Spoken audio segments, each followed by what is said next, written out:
Beberapa fakta Korea, part 1. Selamat datang di Rumah Mina. Hari ini kita akan membahas beberapa fakta Korea. 1. Keberagaman lauk pauknya.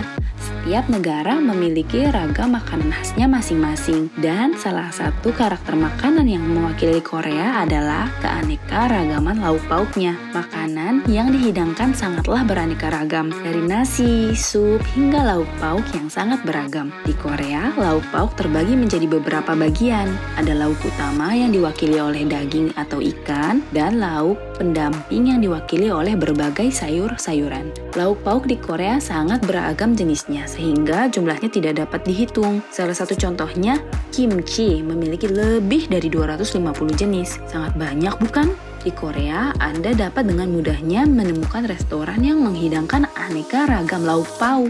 Hal ini sangat berbeda dengan budaya kuliner orang barat yang biasanya hanya menghidangkan satu jenis makanan atau biasa disebut one bowl meal. Kedua, layanan pesan antar makanan online seperti GoFood yang membudidaya.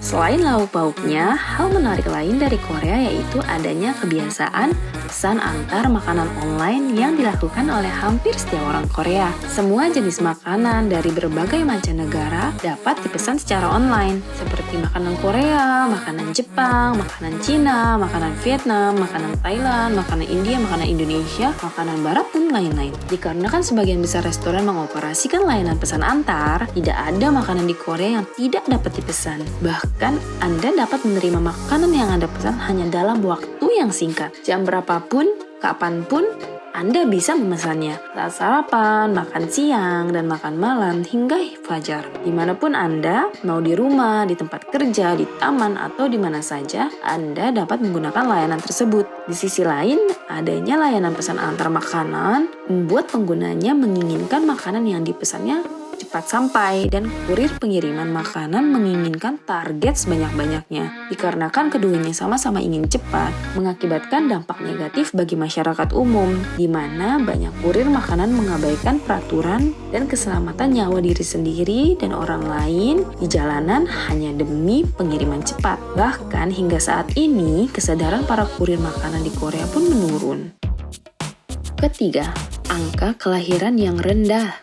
Tingkat kelahiran di Korea mencapai titik terendah sepanjang masa di angka 0,98 pada 2018, terendah di dunia. Rata-rata negara anggota OECD adalah 1,68, yang mana angka kelahiran Korea jauh di bawah angka tersebut. Salah satu penyebab menurunnya angka kelahiran di Korea adalah berkaitan dengan harga rumah di Seoul. Distribusi penduduk Korea hanya terkonsentrasi di Seoul, ibu kota Korea, sehingga infrastruktur Korea hanya berkembang dan berpusat di Seoul. Hal itu membuat banyaknya kalangan muda memimpikan untuk tinggal di Seoul. Tapi, di sisi lain, harga rumah di Seoul terus meningkat secara signifikan. Tingginya harga rumah di Seoul membuat kaum muda frustasi dengan impian mereka untuk menetap juga berumah tangga di Seoul. Itulah yang menjadi penyebab besar menurunnya angka kelahiran di Korea. Selain itu, perubahan dalam berbagai persepsi budaya dan masyarakat yang terlalu kompetitif juga menjadi alasan yang menyebabkan angka kelahiran Korea menurun hingga saat ini.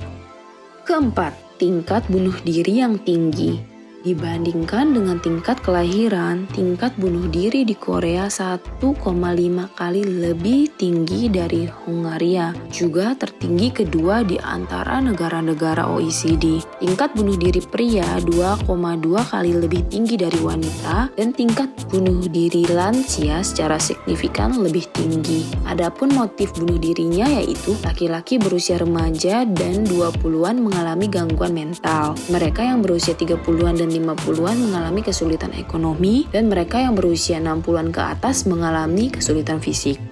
Kelima, negara dengan tingkat keamanan yang tinggi. Setelah sebelumnya membahas beberapa fakta tentang Korea, mungkin Anda akan berpikir bahwa keamanan Korea buruk. Tetapi yang mengejutkan, Korea adalah salah satu negara dengan keamanan tertinggi di dunia. Korea adalah negara yang bisa disebut negara kelas 1 dalam hal keamanan, di mana orang mabuk dapat berjalan-jalan di malam hari dengan relatif aman meski dalam keadaan mabuk. Dan bahkan jika Anda meninggalkan barang seperti HP di suatu tempat, ada kemungkinan besar barang atau HP tersebut dapat ditemukan lagi. Kepadatan penduduk sangat tinggi. CCTV dipasang di mana-mana di negara kecil Korea ini, dan pembangunan berbagai fasilitas komunikasi, situs portal, dan media sosial telah berkontribusi pada keamanan yang tinggi. Peraturan mengenai senjata dan senjata yang dapat digunakan untuk kejahatan sangatlah ketat. Di Korea, kontrol senjata sangatlah kuat, dan opini publik tentang kepemilikan senjata api oleh warga sipil sangat negatif. Bahkan polisi yang harusnya membawa senjata api ketika menjalankan tugasnya atau melepaskan tembakan, dan bahkan jika situasi penggunaannya sah, itu tetap akan menjadi berita utama di media. Tingkat pembunuhan di Korea adalah 0,6 per 100.000 orang pada 2022, dan kejahatan kekerasan fisik lainnya seperti perampokan, cedera, penyerangan, dan penahanan fisik sangatlah rendah.